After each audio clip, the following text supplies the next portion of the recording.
why don't we redefine networking? Relationship building is so vague. When I think of networking, I think of connecting with people that are also ambitious, who are intentionally meeting other people because they know that we go further together. If we try to be the lone wolf without someone backing us up or without a team of people being like, oh yeah, I can vouch, then it's going to take longer. It's going to be harder. When you hear the word networking, what do you feel? For some people, it might make you want to immediately disappear. I get it. Especially for introverted people or people with a neurodivergence, networking can feel fake, forced, awkward, or just completely draining. It can feel like you're supposed to walk into a room, make small talk with strangers, sell yourself, and somehow leave with a life-changing connection. I mean, come on! No wonder so many people avoid it. But what if we've been thinking about networking all wrong? My guest today is Stephanie Thoma, speaker, coach, and author of the book, The Confident Introvert. Stephanie helps people build connection and confidence without pretending to be someone they're not. In this conversation, we talk about how introverts can network without losing energy, what to do when anxiety and self-doubt takes over, how to speak up confidently in meetings and events. Bottom line, your career cannot grow if no one knows who you are, what you do, and what you're capable of. The good news is, you don't have to become the loudest person in the room. You just have to learn how to show up with more intention. Let's get unscripted. Stephanie, welcome to the show. Welcome to Work Unscripted. Hello, Marlo. Thanks for having me. Excited to dive in. So am I. So what's so interesting about you is that you stumbled into public speaking. And I don't know how people do that. So I would just love to know how that happened. When you're in the event world, by necessity, someone needs to get up on stage, grab the mic, and say where the restroom is. Or every now and then, I know one of my very first speaking gigs was a cancellation. Someone canceled being a moderator of a panel, and it was at 8 a.m., and I got a call at 8 p.m. the day before, and I just jumped on it. I said yes, and the rest is history. You know, things progressed from there. Yeah, you just jumped on an opportunity, which I think a lot of people don't, especially introverts, right? Sometimes we like to hide in the corner sometimes. And your first talk, the one that was actually planned, was networking for introverts. And I believe you filled a room with that because there's a lot of us out there. Yeah, so I know it's one of those things sometimes when you're creating your career and you're trying things and you're like, well, that doesn't seem to be working. I had an experience where it was pretty undeniable that, okay, this is working because I gave a talk networking for introverts to a full room the first time I gave it. And after a lot of experiences of trying on different professional hats, realizing, oh, this is actually resonating. And it felt like such a gift. And it's a fallacy that you necessarily need to struggle at every single thing that you try. So if any listeners here are like, well, you have to put the reps in, you have to do it. It's like, yes, have the diligence and keep going because maybe there are fewer people the second time than the first time. You know, it's a wild ride. But also when things click into place because it's something that you're meant to be doing, that's also something worth listening to. So how did you make that leap? All of a sudden, you're now going to be a public speaker. So in my case, by invitation, and I know not everyone will receive the invitation, but as I mentioned before, I have a background in in-person events. So being the person that speaks and being the person that is welcoming. So my book, Confident Introvert, is about human connection. It's networking. And when I think of public speaking, it's really like networking one-to-many. So I was really excited by the opportunity to give a talk. My friend asked me to give a talk on anything that I was an expert on. So one of my event friends. So some speakers go into the speaker world and think, oh, shoot, I have to make event friends. It's easier if you already have them and if you're in that ecosystem already. And this isn't something that you can even reverse engineer. I don't recommend go into it for the sole purpose of becoming a speaker. But, be a really great attendee. Be someone who is playing an active role in, hey, like, do you need any help? If there's an event series that you really love that has a lot of, that has a speaking component, right? Be a visible force. And for me, in the earlier career in speaking, it wasn't a deliberate choice necessarily. It was something that I was excited by, I could give a talk, okay, on something I'm an expert on. What is that? And I got really curious and followed that instinct and hired a coach to get clear on, wait, what am I going to talk about? And from there, I created something that resonated with people. It became my first book.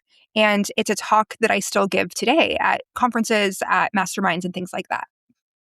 I feel like a lot of public speaking, and I know when I do public speaking, a lot of it comes from networking, right? You meet somebody, they resonate, you resonate, you feel this connection to them, and then, they invite you and they give you opportunity potentially. And I feel like some people just don't realize that networking is not a bad word. It doesn't have to be a bad word.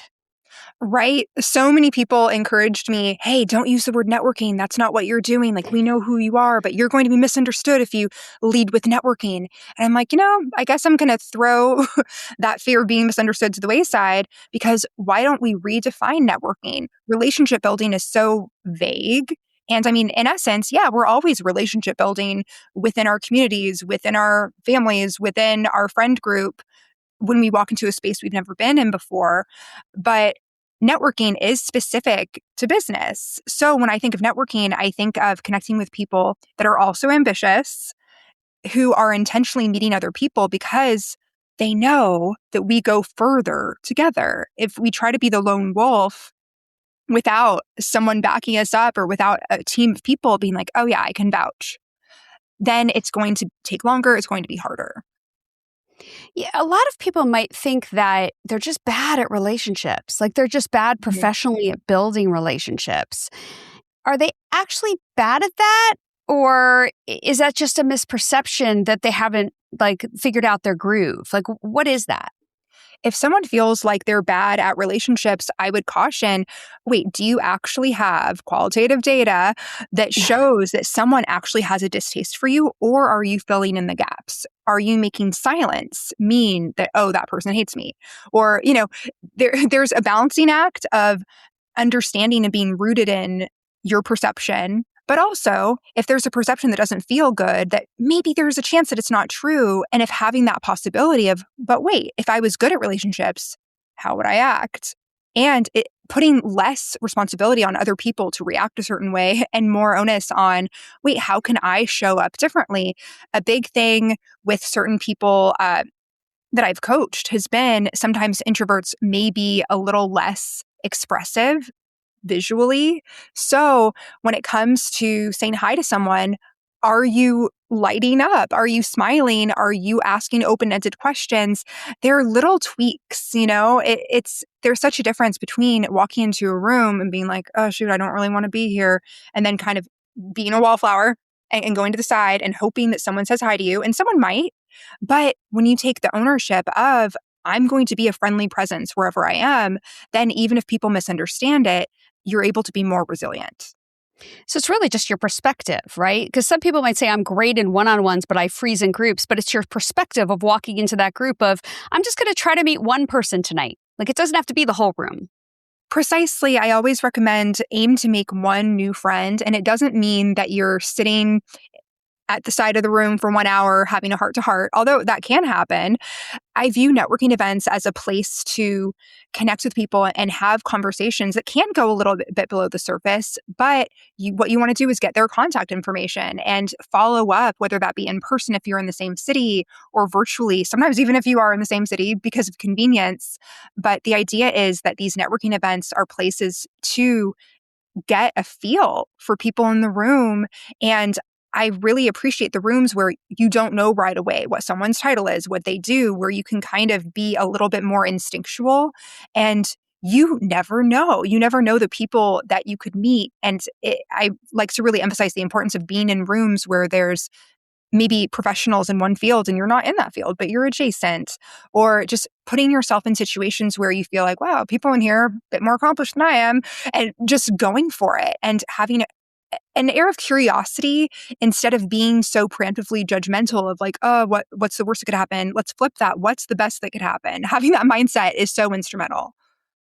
And you have a book out that really helps people with this. It's called The Confident Introvert, A Practical Guide to Connecting with Others at Networking Events and Beyond. And in this book, so I took a read of the book. It's a great book for Oh, thank anybody you. who hates networking or wants to learn how to network better. But it has 6 steps. And I read through the 6 steps. Super interesting. It really will help you not just at the big event. Like, it helps you in the team meeting. It helps you in the lunchroom. It helps you at that company mixer where everybody's like, God, I don't want to go to a mixer or another team building event. And so let's walk through those 6 steps. Step 1, I believe it was identify your core personality. So what does that mean? Why is that so important? Through the confident introvert lens, knowing where you fall on the introvert and extrovert spectrum can let you know how to relate how to relate with people even better. So I would actually say most people are not cartoon characters. So we're not 100% introverted, 100% extroverted. We're a combination. So understanding the situations that fuel you up and understanding the situations that deplete you will help you manage your energy so that you show up fully. And even if you are an introvert that gets your energy from solitude more typically, people will probably think that you're extroverted because people oftentimes conflate extroversion with confidence. Yeah, I always told, oh, you're such an extrovert. And I'm actually quite the introvert, which is so interesting. But you're right. I'm confident. And so it comes off as I'm extroverted, but I'm very introverted and would rather be alone by myself 99% of the time. So it's so interesting how you say that people, they misperceive you, right? They can misperceive you in that way. Mm-hmm. Yeah, and I think a lot of that also goes to understanding yourself and how you do manage your energy, right? Like, I relate to people through deep conversation, but I can't do it all the time. And my husband gets his energy from being in like a huge room of people, and that will drain me. So, for me, that's going to lead to networking burnout. So I think understanding that piece as well, don't you think that that's important? And I saw that in your book on step number 2. Yeah, when it comes to alleviating burnout, there is a strategy that I like to recommend. It's called having a solitude sandwich. And this comes in handy whether you're about to go on a stage, whether you're about to enter a room of 300 people, or maybe a high stakes dinner with a dozen people, whatever it may be. What you want to do is make sure that you have your solitude before and after the event. And this could be an hour, it could be 15 minutes, just very intentional time with yourself where you're either, let's say, doing a meditation where it could be guided and you're listening to something that helps put you in a positive headspace. I do have networking meditations on my site too. We can maybe put those in the show notes if that could be helpful to people. Sure. And why I like to call it a sandwich, like the activities, like say the peanut butter, and then the pieces of bread are these periods of time where we allow ourselves to really check in with not just how am I doing and how do I feel, because then you could be like, oh, I don't feel like networking, I'm not going to go. So no, sometimes we do hard things sometimes, right, to get that result of building our network. But also this helps you understand how your energy is and to calibrate it so that when you're at events, you don't necessarily hit the wall and then you're talking with someone and you're no longer present, your eyes are glazing over. We've all been there. But when you properly manage your energy, you get to a place where you know when it's time to go and you make a graceful exit. Maybe you're not the last one there. I don't think most introverts need to be the last one at the party, the last one at the event. But every now and then, if let's say the room is buzzing and you're really in it, you might. But then that probably means you need a bit more time to yourself. Maybe the whole next day, whole half of the next day, you just kind of don't really talk to anyone. Yeah, step 3 is really interesting because, and that just bridges me to it, because what if I'm in the room and I'm starting to feel self-conscious and I'm starting to have limiting beliefs and I'm starting to think to myself, gosh, I'm awkward. Gosh, this is weird. Like, how do you correct that in real time? So it's important to identify that the internal chatter is happening because sometimes we can over-identify with it and think, oh, that's the truth.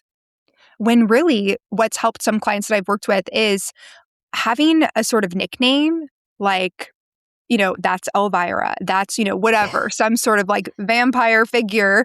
And it's like, ooh, I'm okay, I hear you, I hear this, but actually there isn't space for this right now. So it's almost like this logical So there are a couple ways to handle this, right? The logical way would be like, okay, I'm going to put this to the side, because in real time, if we really engage in indulging in these thoughts, let's say it just spirals and you're thinking, oh my gosh, people might be thinking this, or like you're recalling your past failures for some reason on repeat when you're trying to meet new people, that is a form of self-sabotage to be aware of. So learning to be able to compartmentalize and say, you know what, we're just not going to entertain that right now. Or let's say if it happens and it's getting to a place where it's kind of overwhelming, then maybe you do want to excuse yourself for a moment and do something to interrupt the pattern. So whether that be going into the restroom and like maybe in a stall, like jump up and down, like just move your body, just like, okay, we're gonna reset. And this makes the case for affirmations. So I have something. It's actually not in this book. It'll be in a future book. It's called The Coin Bridge, where Oh. I created this concept for a client actually that realized whenever she woke up, she had the thought of, I'm disgusting. She didn't consciously Oh. realize it, but through our work together, she realized, oh, for the first time ever, now I realize I think that every morning when I look in the mirror. So when we have thoughts like that, is our day going to go, right? How are our relationships with people going to go? How is our authority going to be uplifted? And how are we going to elevate? So it can be a lot for some people to try to brainwash themselves and look in the mirror and say, I'm beautiful, I'm amazing, if they are thinking the opposite. So the coin bridge, I'd like you to imagine a literal coin, there's heads and tails, and then like a little baby bridge on this little coin. And the bridge is a neutral statement. You're basically, okay, if I can't get behind, like, I'm this amazing human, like, I wish I thought that, but I just feel like I'm lying to myself when I say it, right? Like, that's how some people Mm-hmm. are processing. Then what's a neutral statement that you can think instead? And this is a part of the pattern interrupt. If you hear these thoughts, especially if it's a reoccurring one, you can say something like, I'm okay. Or, just think of some neutral statement where you're like, okay, I could get behind that. Maybe it doesn't feel like a total yes in my body yet, but the idea is that over time, when you internalize this neutral statement, then the bridge to that positive sense of self is shorter to get to.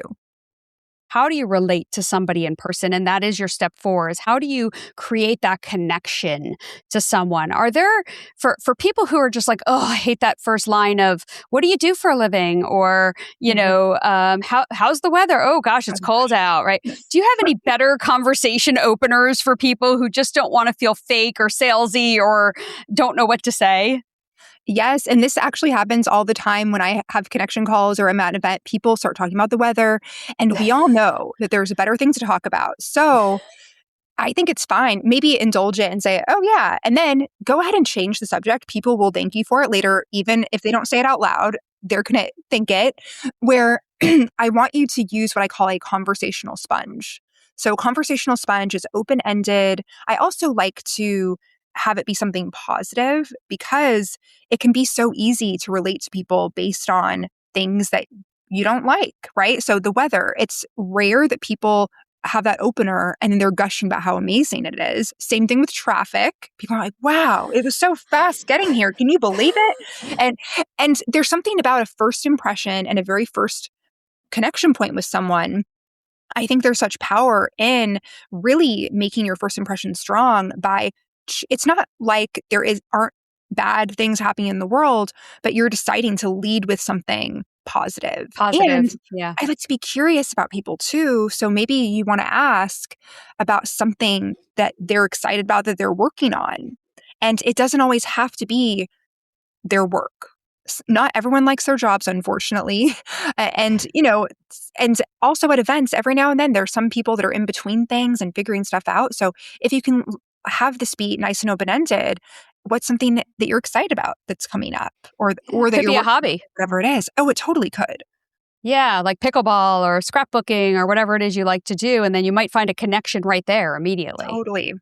I think one of the hardest ways for people to connect, though, is online. And I know that's your step 5, relate online. I can tell you that every single one of my clients that I coach who's either looking for a job or trying to build a bigger network, I tell them they have to get on LinkedIn. Like they have to. They have to either write thought leadership comments or posts at least once a week.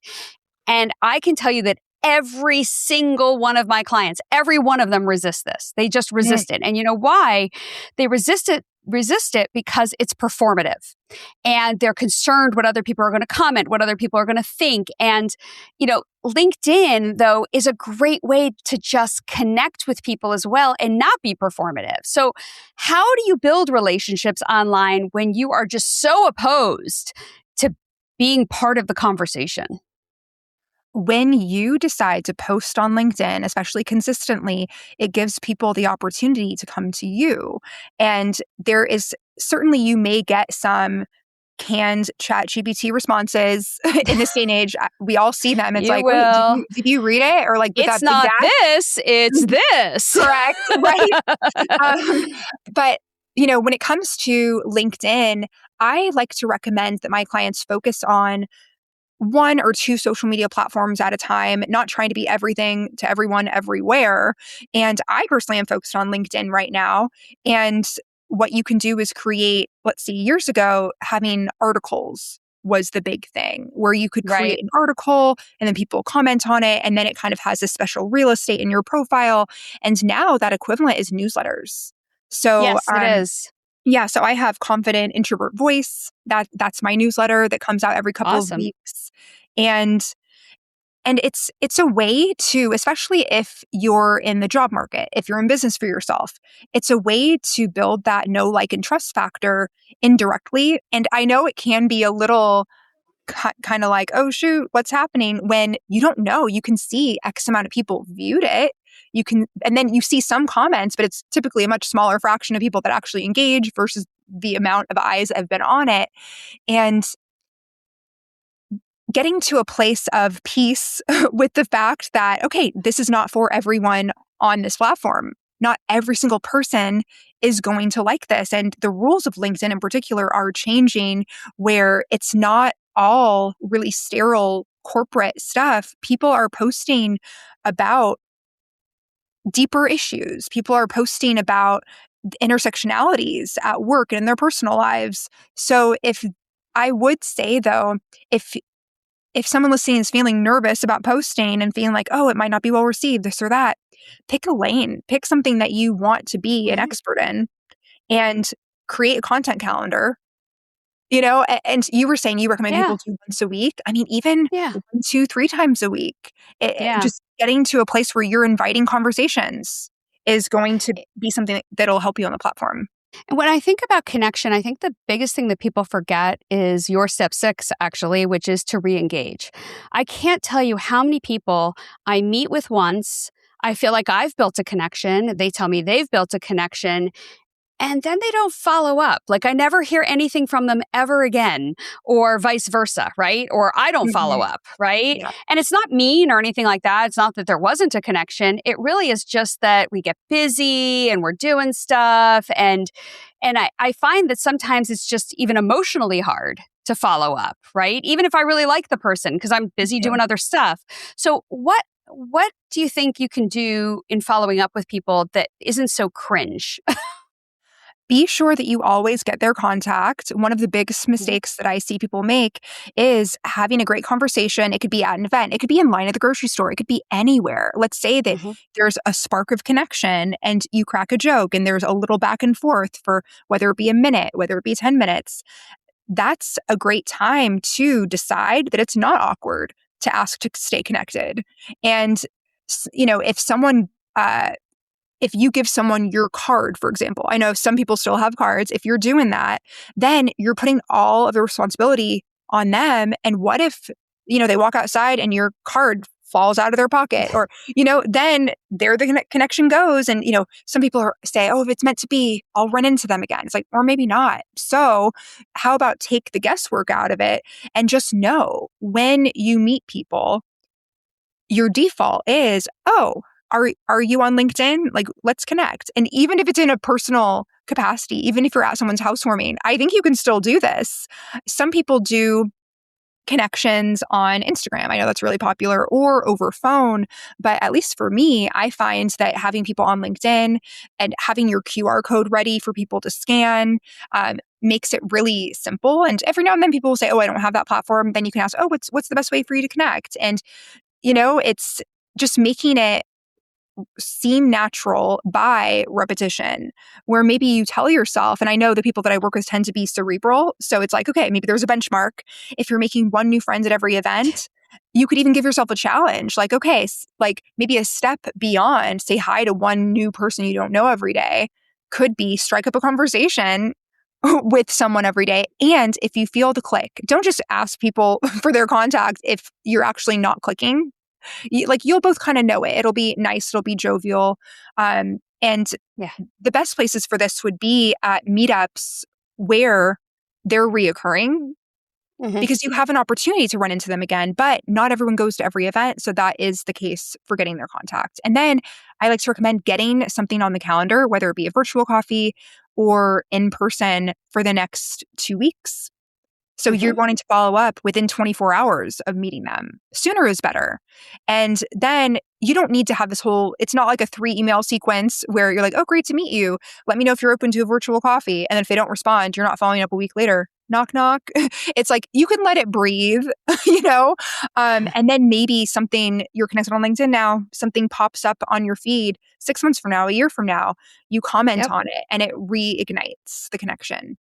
You wrote this book about introverts and networking, but you're also a coach for public speakers, which I think is fascinating because not only are introverts concerned about public speaking and what people are going to think of them and all of that, but being a public speaker, and I use public loosely, right? Because being a public speaker could be speaking in a team meeting, speaking in your office, speaking at a employee resource group, right? It doesn't have to be on the big TEDx stage, right? But it's so critical to advancing in your career. It is critical to be able to speak to a group of people and be clear and crisp and succinct. What do you think people misunderstand about really great speakers out there? When you see someone, you're like, oh, I want to be like them. People typically misunderstand a great speaker as being synonymous with being an extrovert. So that's one of them, right? Where we now know there are so many more books in addition to my own. There's Confident Introvert, there's Quiet, there's Personal Branding for Introverts. There are so many great books that are shining a light on, hey, wait, Brene Brown, Taylor Swift, all of these people, Obama, these people that we've known, that we've seen, they are introverted. And they're great, compelling public speakers. And it's not about the person. So actually, I have a 4-part framework that connects with confidence framework. The very first step is calm. And I know I've seen speakers get on stage and they're like, hi, everyone. And it's not excitement. It's like manic. Because they don't have to be staying calm that you ideally build confidence, my second pillar, on top of. So another misconception is, oh, if you're feeling really nervous, then you can just make it into excitement.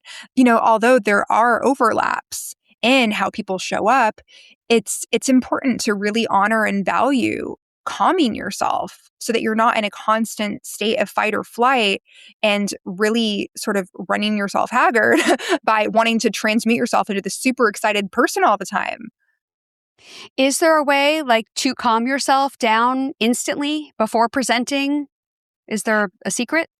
I mean, there are a few ways. So there are acupressure points. So one of them you might consider pinching in between the thumb and the pointer finger, and deeply breathing. So these are some things that you can do without people really noticing around you, because oftentimes if there's a feeling of panic, you can't always exit the space. Maybe you're just like, okay, I'm here. So the power of breath, breathing, box breathing. Box breathing is breathing deeply box breathing. Nose.